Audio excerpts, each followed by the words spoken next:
ಸ್ನೇಹಿತರೆ, ನಮ್ಮ ಕಾಲಡಿ ಪ್ರವಾಸದಲ್ಲಿ ಏನೆಲ್ಲ ನೋಡಿದೆವು ಅಂತ ಹಿಂದಿನ ವಿಡಿಯೋದಲ್ಲಿ ತಿಳಿಸಿದ್ದೆ. ಇದೀಗ ನಾವು ಆದಿಶಂಕರ ಭಗವತ್ಪಾದರ ಕೀರ್ತಿ ಸ್ತಂಭವನ್ನು ನೋಡಲು ಬಂದ ಕ್ಷಣಗಳಿವು. ಶಂಕರ ಭಗವತ್ಪಾದರ ಜೀವನ ಚರಿತ್ರೆಯನ್ನು ಒಳಗಡೆಯ ಗೋಡೆಗಳಲ್ಲೆಲ್ಲ ಸುಂದರವಾಗಿ ಚಿತ್ರಿಸಿದ್ದಾರೆ. ಹಾಗೆಯೇ ಇಲ್ಲಿ ಒಳಗಡೆ ವಿಡಿಯೋವನ್ನು ಮಾಡೋಕ್ಕೆ ಅವಕಾಶ ಇಲ್ಲದರಿಂದ ನಾನು ಹೊರಗಡೆಯಿಂದಷ್ಟೇ ತೋರಿಸ್ತಾ ಇರೋದು. ಒಳಗಡೆ ಪ್ರವೇಶಿಸಿದಂತೆಯೇ ಶಂಕರ ಭಗವತ್ಪಾದರ ಪಾದುಕೆಯನ್ನು ಇಟ್ಟಿದ್ದಾರೆ. ಹಾಗೆಯೇ ಮೆಟ್ಟಿಲುಗಳನ್ನು ಏರಿ ಹೋದರೆ ನಮಗೆ ಶಂಕರಾಚಾರ್ಯರ ಪ್ರತಿಮೆಯನ್ನು ಸಹ ನೋಡಬಹುದು. ಆದರೆ ಸಮಯದ ಅಭಾವವಿದ್ದರಿಂದ ನಾವು ಒಳಗಡೆ ಮೆಟ್ಟಿಲನ್ನು ಏರಿಲ್ಲ. ಈ ಸ್ತೂಪದ ಒಳಗಡೆ ಪ್ರದಕ್ಷಿಣೆಯನ್ನು ಹಾಕಿದವಾಗ ಶಂಕರಾಚಾರ್ಯರ ಜೀವನ ಚರಿತ್ರೆಯನ್ನೆಲ್ಲ ಸುಂದರವಾಗಿ ಚಿತ್ರಿಸಿದ್ದನ್ನು ನೋಡಿ ಮನದಲ್ಲಿ ತುಂಬಿಕೊಂಡು ಹೊರಬಂದಾಗ ನಮ್ಮ ಜೀವನದ ಸಾರ್ಥಕ ಭಾವವು ಮೂಡಿತು. ಈ ಕಾಲಡಿ ಪ್ರವಾಸಕ್ಕೆ ನೀವು ಯಾವತ್ತಾದರೂ ಹೋದರೆ ಈ ಸ್ತೂಪವನ್ನು ನೋಡಿ ಬನ್ನಿ.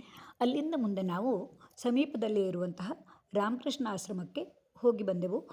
ಸುಂದರ ಪರಿಸರದ ಮಧ್ಯೆ ಇರುವಂತಹ ಈ ರಾಮಕೃಷ್ಣ ಆಶ್ರಮದಲ್ಲಿ ಪುಟ್ಟ ಧ್ಯಾನ ಮಂದಿರವೂ ಇದೆ. ಪ್ರಶಾಂತ ವಾತಾವರಣದಲ್ಲಿರುವಂತಹ ಇಂತಹ ರಾಮಕೃಷ್ಣ ಆಶ್ರಮವನ್ನು ಸಂದರ್ಶಿಸುವುದು ಒಂದು ಭಾಗ್ಯವೇ ಸರಿ.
ರಾಮಕೃಷ್ಣ ಆಶ್ರಮಕ್ಕೆ ಹೋಗಿ ಬಂದ ನಂತರ ಕಾಲಡಿಯಲ್ಲಿರುವಂತಹ ಕಾತ್ಯಾಯಿನಿ ದೇವಿಯ ದೇವಸ್ಥಾನಕ್ಕೆ ಹೋದೆವು. ಈ ದೇವಸ್ಥಾನದ ವಿಶೇಷತೆ ಎಂದರೆ ಶಂಕರಾಚಾರ್ಯರು ಚಿಕ್ಕವರಿರುವಾಗ ಆರಾಧಿಸಿದಂಥ ದೇವರು. ಪ್ರತಿದಿನ ಶಂಕರಾಚಾರ್ಯರ ತಂದೆ ತಾಯಿಯರು ಶಿವಗುರು ಮತ್ತು ಆರ್ಯಾಂಬ ಅವರು ಹಾಲನ್ನು ದೇವರಿಗೆ ನೈವೇದ್ಯಕ್ಕಾಗಿ ತರುತ್ತಿದ್ದರು. ಹಾಗೆಯೇ ಒಂದು ದಿನ ಶಂಕರಾಚಾರ್ಯರು ಬಂದವಾಗ ದೇವಿಯು ಅದನ್ನು ಪೂರ್ತಿಯಾಗಿ ಸ್ವೀಕರಿಸಿದ್ದರಿಂದ ಪ್ರಸಾದವಾಗಿ ಏನೂ ಇಲ್ಲವೆಂದು ಅಳತೊಡೆದಾಗ ದೇವಿಯು ಪುಟ್ಟ ಶಂಕರರಿಗೆ ತನ್ನ ದಿವ್ಯ ದರ್ಶನವನ್ನು ಕರುಣಿಸಿದ ಬಗೆಯನ್ನು ಸೌಂದರ್ಯ ಲಹರಿಯಲ್ಲಿ ನಾವು ಕಾಣಬಹುದಾಗಿದೆ.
ಕಾಲಕಂದರಿ ಕಮಲಾಕ್ಷಿ ಸೇವಿತ ತಾಂಬೂಲ ಕುಂಡವತಿ ರಾಜನಿ ಕುಸುಮಪ್ರಭ ಮೃಗಾಕ್ಷಿ ಮೋಹಿನಿ ಮುಖ್ಯ ಮೃಡಾನಿ ನಿತ್ರರೂಪಿಣಿ ನಿತ್ಯತೃತಾ ಭಕ್ತಿ ನಿರ್ವೇಶ್ವರಿ ಮೈತ್ರಾದಿವಾಸನ ಲಭ್ಯ ಮಹಾಪ್ರಳಯ ಸಾಕ್ಷಿಣಿ ಪರಾಶಕ್ತಿ ಪರಾನಿಷ್ಠಾ ಪ್ರಜ್ಞಾನ ನಗರೂಪಿಣಿ ಮಾಧೀವಾನಾದ ಸಮತ ಮಾತೃ ವರ್ಣರೂಪಿಣಿ ಮಹಾಕೈಲಾಸ ನಿಲಯ ಮೃಣಾಳ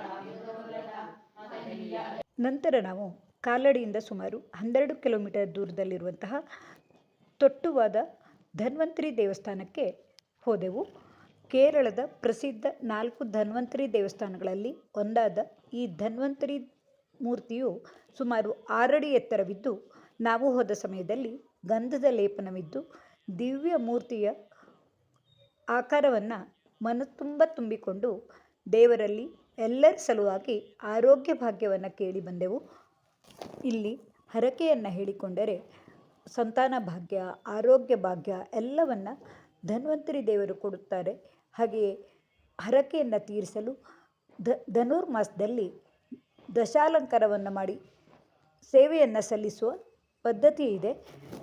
ಶಂಕರಾಚಾರ್ಯರು ತಮ್ಮ ಮಾತಾಪಿತರಿಗಾಗಿ ಆರಾಧಿಸಿದಂಥ ಈ ದೇವಸ್ಥಾನದಕ್ಕೆ ಇಂದಿಗೂ ಆಯುರ್ವೇದ ಪಂಡಿತರೆಲ್ಲ ಬಂದು ಸೇವೆಯನ್ನು ಸಲ್ಲಿಸಿ ಸರ್ವರ ಆಯುರಾರೋಗ್ಯಕ್ಕಾಗಿ ಪ್ರಾರ್ಥಿಸುತ್ತಾರೆ.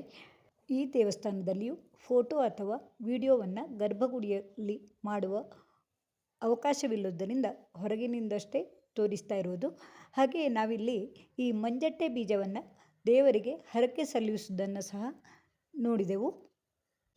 ನೀವು ಕೇರಳದ ಕಾಲಡಿಗೆ ಹೋದರೆ ಸುತ್ತಮುತ್ತಲೂ ನಾವು ನೋಡಿದ ದೇವಸ್ಥಾನಗಳಲ್ಲದೆ ಇನ್ನೂ ಹಲವಾರು ದೇವಸ್ಥಾನಗಳನ್ನು ಸಂದರ್ಶಿಸಿ ಬರಬಹುದು.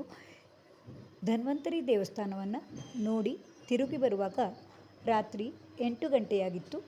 ನಂತರ ನಾವು ಕಾಲಡಿಯಲ್ಲಿರುವ ಕೃಷ್ಣ ದೇವಸ್ಥಾನದ ಉತ್ಸವದ ಅಂಗವಾಗಿ ನಡೆದ ಕೆಲವು ಕಾರ್ಯಕ್ರಮಗಳನ್ನು ನೀವು ನೋಡಬಹುದು.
ಕೇರಳದ ಕಾಲಟಿಯ ಪ್ರವಾಸದ ನಮ್ಮ ಈ ಖುಷಿಯ ಕ್ಷಣಗಳು ನಿಮಗೂ ಇಷ್ಟವಾದರೆ ಲೈಕ್ ಮಾಡಿ, ಇಷ್ಟ ಮಿತ್ರರಿಗೆ ಶೇರ್ ಮಾಡಿ.